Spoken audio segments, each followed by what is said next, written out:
The man was able to scramble his way to a window that was right behind here and bust out, but the front door was still locked from the inside, and his children, 5 of them, were stuck upstairs. This hospital was truly state-of-the-art and was designed to pay specific attention to security concerns.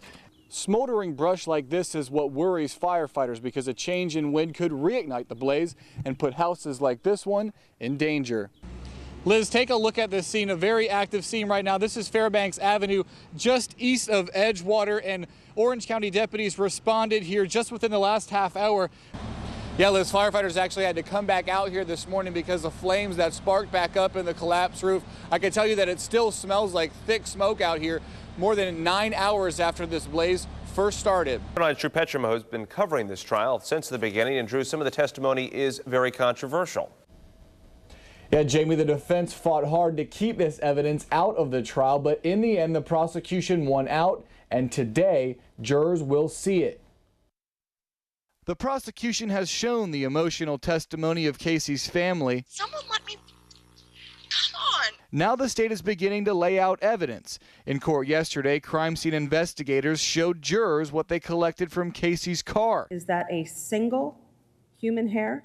Yes. Investigator Geraldo Bloise also testified about the smell that hit him when he examined the car. I immediately smell odor of decomposition. Probably had the greatest impact on the jury at this time because he did say that he had smelled human decomposition approximately 30 to 40 times. Our legal expert Bill Schaefer says since Bloise's been around decomposition dozens of times, he's a key state witness to aid its theory that Casey kept her daughter's body in the trunk. This morning, we expect to hear from an expert who tested that strand of hair. Karen Lowe is a fiber analyst at an FBI lab in Quantico, Virginia. She identified what's called post-mortem banding on the root of the hair. Viewed under a microscope, the dark parallel bands indicate that it came from a dead body. Lowe also found it to be a DNA match to hairs taken from little Kaylee's brush. And when defense attorneys were arguing against this evidence, they called it junk science, so we can expect a testy cross-examination when they get their chance to question this witness. Reporting live from our studio at the Orange County Courthouse, Drew Petrimoulx, Channel 9 Eyewitness News. Yeah, guys, this is going to be a very big job. Take a look. That is the 528 bridge over Courtney Parkway there, and you can see the extensive damage to the columns. Officials tell us it'll be more than a month before people can go across this bridge again. This home video captured the scene just moments after a pickup truck clipped a tanker hauling gasoline in Brevard County.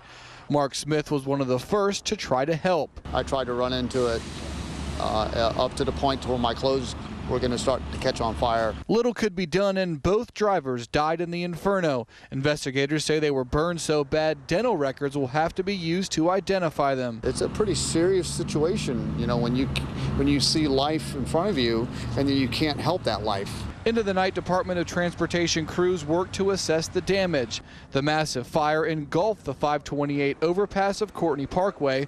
Officials say both spans of the 528 will have to be replaced, along with support columns on the east side of the bridge. We're going to be meeting with prospective vendors, contractors this weekend, and so that they could tell us, you know, how much it's going to cost that they feel to fix this. Officials say repairs will take 30 to 35 days. During that time, both roads will be detoured. And you can see people being forced to exit the 528 right there. You can get right back on the 528, but the Courtney Parkway is going to be closed for the duration of this work, and that could cause some headaches for people going to work on the Space Coast. Officials tell us they want to get started with construction as soon as possible, and once they do, they'll be working 24 hours a day, 7 days a week to get this fixed. Reporting live in Brevard County, Drew Petrimoulx, Channel 9 Eyewitness News. Yeah, Jamie, this is really an amazing story. Take a look. That plywood right there is covering the window that this resident had to jump out of to escape the fire. And if you can pan up, that upstairs room up there is where these children were trapped. We were there just after 1 a.m. this morning as thick smoke poured out of a unit at the Village condos. And I woke up and the whole house was dark and was smoke. Mark Ward says it was so bad he could barely see, so he got down on the floor and began searching for a way out. But he couldn't find the front door. The man was able to scramble his way to a window that was right behind here and bust out, but the front door was still locked from the inside, and his children, 5 of them, were stuck upstairs. Ward called for help and neighbors gathered fire extinguishers that were installed around the complex. Problem is, none of them worked. That's when Dylan Johnson took action. He busted into the house and ran up the stairs to where the kids were trapped. It was just smoke and me inhaling it and everything. I could hear the kids like they was crying, you know what I'm saying? But I couldn't, like I said, I don't know the design of the apartment because it's a 2-bedroom, mine is a 3, and I didn't know exactly which way to go in there. So I had to just feel around and listen to the sound of where they was screaming. When Johnson came down with 2 kids, residents told him there were more upstairs. So he went right back up to save them. Thanks to his bravery, everyone made it out okay. A lot of people calling you a hero this morning. Like I said, man, it's not about being a hero. That's what neighbors are for. We all there for each other. And you can see this fire extinguisher was last inspected in 2008. Firefighters tell me that they should be examined every year to make sure that they're in good condition. Fire marshal's been here this morning. They've keyed in on the kitchen. They think that's where this fire started, but they haven't been able to determine exactly what started the fire. Also understand that the Red Cross is currently helping this family out. Reporting live in Orlando, Drew Petrimoulx, Channel 9 Eyewitness News. That's right, Bianca. 1:30 is the very first Orange County Commission meeting. Teresa Jacobs says she wants to get right to work. Teresa Jacobs put one hand on the Bible and raised the other and was sworn in as the 4th ever mayor in Orange County. Jacobs said her first priorities are to promote job growth and restore trust. I believe government must work as hard for the single homeless mom as it does for the CEO of a multi-million-dollar company. But she admitted her challenges are big. Unemployment is over 11% in Orange County, and it's been in double digits for nearly 2 years. I asked Jacobs if there's really anything the county can do to make that number go down. It is business that creates jobs, and government can be part of that solution process, or they can be part of the problem. There's also the problem of falling property tax revenues, and with federal stimulus dollars running dry, there's sure to be more cuts when the commission begins work on the new budget. Jacobs says she's already spoken with county workers to deliver disappointing news. We're going to have another tough couple of years ahead of us. We're going to stay the course. County employees would like to see increases in pay. I don't see that happening for a while. But Jacobs says she remains confident that better days are ahead for Orange County. Mayor Rich Crotty spoke during the ceremony and said he agrees. I will tell you that I believe Orange County is in good hands.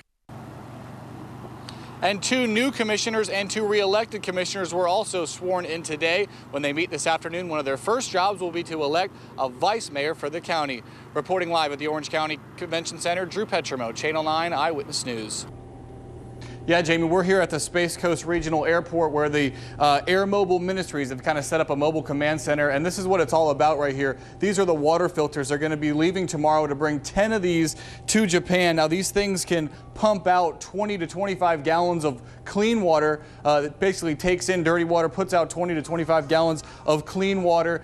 So they're going to be going over there. Over there, that is Joe Hurston. He's the president of Air Mobile Ministries, and basically right now he's planning out his trip. They plan to leave early tomorrow morning. Obviously, it's a long flight. They've actually chartered a flight over there, and they're going to be heading into Tokyo and then going up north to where that nuclear reactor has been severely damaged. They say that once they get there, they're going to basically try to feel out what is going on the ground. Obviously, it's going to be a complicated situation there, but he has done this before. He's been to about 49 countries. He was also in Haiti when there was the terrible earthquake there, so he has a lot of experience. Going to be leaving early in the morning tomorrow to try to get some help and relief to some of the people over there. We're going to have much more on this effort coming up on Eyewitness News at 6. Reporting live in Brevard County, Drew Petrimoulx, Channel 9 Eyewitness News.